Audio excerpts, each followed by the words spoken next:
Ayan, dahil Chinese New Year ngayon, ayan, marami silang tindang ganito. Ganyan ang gagawin. Chinese New Year dyan. Yes, may gold coin sila o yung mga pangpaswerte. Ayan ang price niyan. Pang 100 grams, 99 NT. Tama ba ako? Ayan. Ito gusto. Ilang yung 100 grams O kukunti lang talaga 100 grams. Ayan. Again, ikot ka pa doon. Tignan mo ma, ito. Tignan mo kung ilang grams na yan. 10 grams. Oh. Diba na alam din. Oo, 10 ganito lang. Isang kilo. Ilang grams? So, bali 10 nga. 10 piraso. Ano to?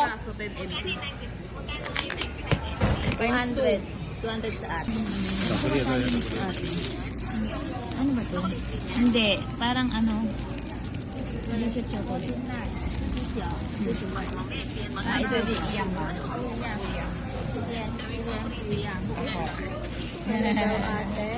Ito daw.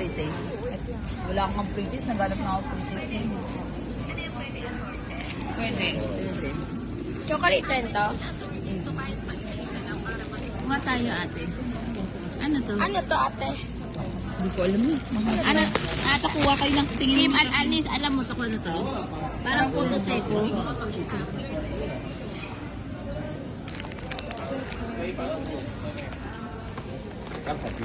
Ito, chocolate ate. Tulog. Kuya. Iba na to. Iba na to. Ano to? Chocolate? Meron gabi.